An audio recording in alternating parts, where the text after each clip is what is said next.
കൊളോണിലെത്തിയിട്ട് ഞങ്ങൾ ആദ്യം കാണാൻ പോയത് കൊളോൺ ചർച്ചാണ്. ഞങ്ങൾ എത്തിച്ചേർന്നത് പള്ളിയുടെ പുറകുവശത്തെ എൻട്രൻസിലാണ്.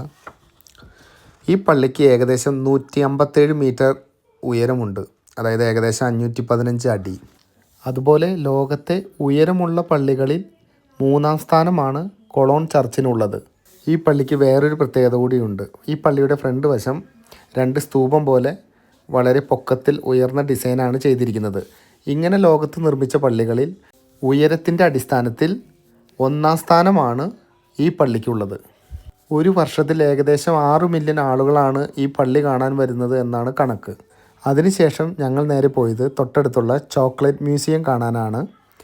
കൊളോൺ ചർച്ചിൽ നിന്ന് ഏകദേശം 15-20 മിനിറ്റ് നടക്കണം ചോക്ലേറ്റ് മ്യൂസിയത്തിലേക്ക്.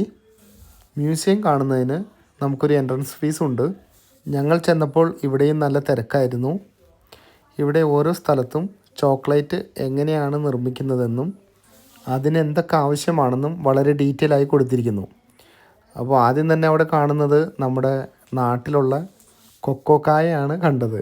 ഞങ്ങളുടെ നാട്ടിൽ കൊക്കോക്കായ അല്ലെങ്കിൽ കൊക്കോ കൃഷി എന്നൊക്കെയാണ് പറയുന്നത്. പിന്നെ ഞങ്ങളവിടെ കണ്ടത് ചോക്ലേറ്റ് നിർമ്മിക്കുന്ന രീതികളാണ്. കുറേ മെഷീനറീസ് ഞങ്ങളവിടെ കണ്ടു. ഇത് ഞങ്ങൾക്കൊരു വളരെ വലിയൊരു അനുഭവമായിരുന്നു. ചോക്ലേറ്റ് തിന്നു മാത്രം ശീലമുള്ള ഞങ്ങൾ ചോക്ലേറ്റ് നിർമ്മിക്കുന്നത് എങ്ങനെയാണെന്ന് നേരിൽ കണ്ടു. ചോക്ലേറ്റുകൾ വാങ്ങാനും നമുക്കവിടെ അവസരമുണ്ട്. അതിന് നമ്മൾ എക്സ്ട്രാ പൈസ പേ ചെയ്യണം. ഈ മ്യൂസിയം കുട്ടികൾക്ക് വളരെയധികം ഇഷ്ടപ്പെടും. കാരണം ഇവിടെ നിർമ്മിക്കുന്ന ചോക്ലേറ്റ് നമ്മൾക്ക് ടേസ്റ്റ് ചെയ്യാൻ തരും. പക്ഷെ അത് വാങ്ങാനായിട്ട് ഇവിടെ നല്ല ക്യൂ ആണ്. അത് നമ്മൾക്ക് ഒരു യന്ത്രക്കൈയിലൂടെ അവർ ഓരോ ചെറിയ പീസുകളായിട്ട് നമ്മൾക്ക് ഇട്ട് തരും. അത് നമുക്ക് എടുക്കാം. പക്ഷെ അത് വാങ്ങാൻ നല്ല തിരക്കാണ്, ക്യൂ ആണ്. അപ്പോൾ കുറേ നേരം അവിടെ വെയിറ്റ് ചെയ്യാൻ പറ്റില്ല. നമുക്ക് കിട്ടിയത് മേടിച്ചുകൊണ്ട് നമ്മൾ റൗണ്ട് അടിച്ച് പോയിക്കൊണ്ടേയിരിക്കണം. കാരണം നമ്മുടെ പിന്നിൽ ക്യൂ ആയിട്ട് ആൾക്കാർ വരുന്നുണ്ട്.